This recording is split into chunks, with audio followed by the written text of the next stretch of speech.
Today we have two very big stories. We're talking about Celcius, who have officially filed for bankruptcy, and we're talking about the Voyager taking a massive surge in their price. And when I say massive, I mean very, very big, with some big reasons behind it as well. We're going to talk about all of that and more. So stick around, grab some coffee.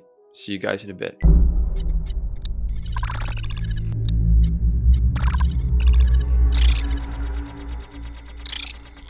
Hey everybody, welcome back to another video. My name is Ehrlich here at the Digits Club. I'm not going to take too much of your time. We're going to dive right into it. Got my orange shirt. Guys like it? We already talked about Celsius. We already discussed that they were in trouble. We already discussed that they were going to file for bankruptcy 11 most likely. But why am I bringing it up right now? It is because it has been officially confirmed. We have an official letter from the Business Wire. Here you can read all about how Celsius has filed for the 11th chapter of the bankruptcy. And what does that mean? I'm going to quickly go over that. It means that they need to restructure their debt, to reorganize and repay their creditors. Celsius Network today announced that it initiated voluntary Chapter 11, meaning it has not been forced, at least not yet. They are doing this on their own choice as of right now. Proceedings to provide the company with the opportunity to stabilize its business and comprehensive restructuring transaction that maximizes value for the stakeholders. So like I said before, Chapter 11, it is not necessarily a we're down bad, it's all over, we're not going to give anything to the community and you will not be left with any money whatsoever. I mean, it could mean that, but what it mainly means is that they're trying. They're trying to restructure and they're trying to bring at least some of that money back to your wallet. If they will be successful, we don't know. I'm going to keep you guys up to date. I can already tell you that the official letters are harshly in English. They're very, very difficult to read through. The most important thing to take away from this is Celsius has 167 million in cash on hand, which will provide ample liquidity to support certain operations during the restructuring process. 167 million is what they have in cash for liquidity. To ensure a smooth transaction into Chapter 11, Celsius has filed the court for a series of customary motions to allow the company to continue to operate in normal course. I don't have to elaborate on that. I suppose you guys know what that means. But yeah, very difficult letter here with a lot of hard terms. So this is all that you really need to know about it, and all the rest, it's fluff for the most part. The first signs that this was going to happen actually came from an unnamed CNBC source, but at this point it is common knowledge, and within 6 hours after this article, basically everyone came out and already publicly stated that this happened, including Celsius. So it's no longer a mystery or maybe, but it was worth pointing out that this is how the story first came out, and that was through the Cointelegraph. Then we have to talk about the Voyager Token. If you guys are not aware, Voyager has gone absolutely down bad, bankruptcy, you name it, but yet still here we are. The token went from 17, 16 cents all the way to a peak of, what is this? Almost $1. How is this possible? Voyager is in deep, deep trouble. As you can see here, Voyager coin has recently migrated from their old contract to a new one. For more information, visit.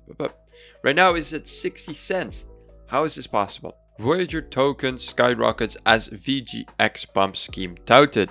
Unknown crypto venture firm Metaform Labs has initiated a campaign to pump Voyager token as part of a proposed Voyager rescue package. That is right, Voyager is being pumped, which causes the surge in price. The native token for the embedded crypto brokerage Voyager Digital, it seems to be a new effort to inflate its price, seemingly inspired by the recent sell short squeeze. Now, the reason why they're using the same tactics is because Celsius has the same restructuring attorney that investor Voyage used.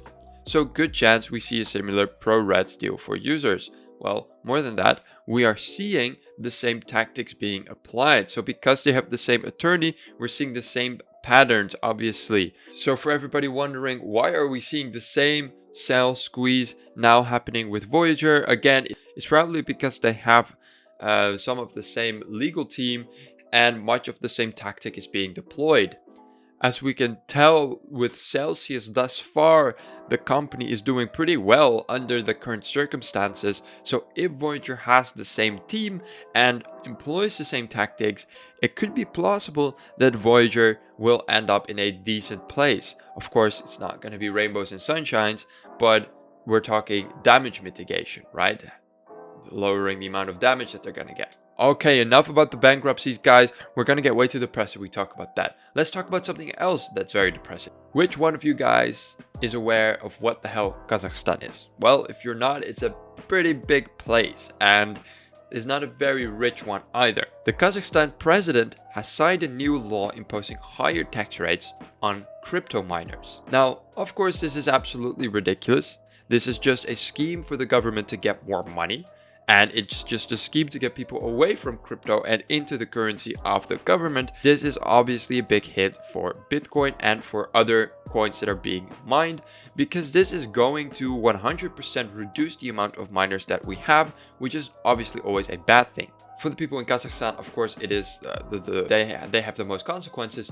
But then again, I don't think we have anyone watching from Kazakhstan, so we're not going to get a lot of insights on that, but it is unfortunate news. This is actually July the 13th, so it happened just a little bit after my yesterday's review. That is why you're seeing it right now, but if you didn't know, now you do. In other news, a pretty large NFT has just been sold. CryptoPunk sells for 2.6 million as big NFT brand floor prices increase. Despite the massive downturn in the NFT market, CryptoPunk 4464's 2.6 million price tag signals that the top NFT projects are still managing to attract some serious attention. Now, if this isn't evidence that the NFT market is far from dead, then I don't know what is. A very good sign for the overall NFT market.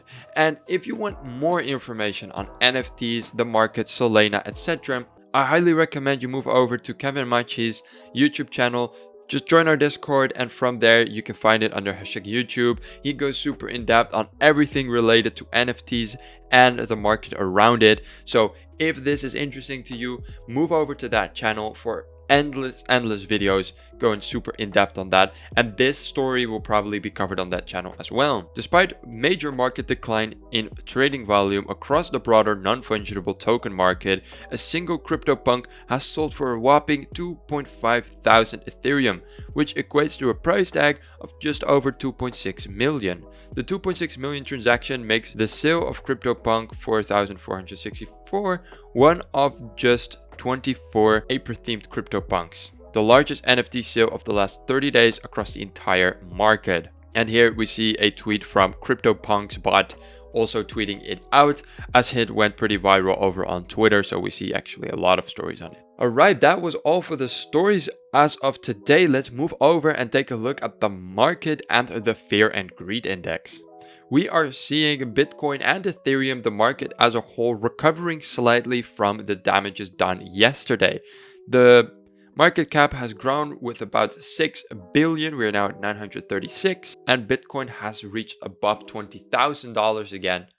Also, Ethereum is above 1.1k, and although we are seeing a lot of red over the past 24 hours, everything is looking quite positively. Avalanche and Polygon as big winners. Polygon with 16% over the last 24 hours, but a very noticeable 22% over the past week, and the 0.2% over the last hour. So big improvements over there. Of course, we are seeing XRP getting more and more ahead of Cardano as Cardano slips further and further down on the 8th place, potentially even getting close to being overtaken by Solana as well, which would make the coin drop all the way back to 9th. As for now, it's comfortably at the 8th. It is almost dropping below 40 cents, which is terrible to see. XRP, on the other hand, is actually growing, as it is now worth more than 30 cents and of course has a market cap of over 15.5 billion. So the coin is doing absolutely fantastic. Other big winners are Uniswap, surprisingly, Cosmos Hub, and that is about it. Let's take a look real quick at the meme coins. We're seeing Shiba doing surprisingly okay with a 2% growth. And we're seeing a Dogecoin not doing so well. As you can see, over the week, it has lost 11% of its value. So it's funny to see such a big difference between these two very much the same coins. And that's about all for that. Let's zoom in a little bit on Bitcoin, see if we can detect any weird patterns. So we want to see the last 7 days. So this was the dip that we talked about yesterday, and it wasn't necessarily a big surge that got the price up again. It seems to have gone rather gradually. So I think that is the best way. That means that it is a little bit more stable. If it was just a big spike, it's more likely that it would spike back down. So yeah, it's a good thing. It's a good thing how it happened. Let's move over and see what the Fear and Greed Index says. I think it's gonna be pretty good today. 18. Wow, there we go. So 18, that is absolutely fine. So that is a good number. Yesterday it was 15, meaning we have increased, which you can obviously see by the market. You didn't actually need the Fear and Greed Index for that. And yeah, I mean, fair enough. Not really much more to say about this. It's been the same for over a month now. So I always put it in the market overview just because. But we're not putting too much time and effort into this one. Once we see actual big changes, we'll have a big segment about it. But for now, 18, it is what it is. All right, everybody. Thank you guys so much for watching. I hope you enjoyed. If you did, please make sure to leave a like, subscribe to the channel, and turn on notifications. Join the Discord if you want to be up to date of everything we do here at the Digits Club. And with that being said, thank you guys so much for watching, and I hope to see you in the next one. Ciao, ciao.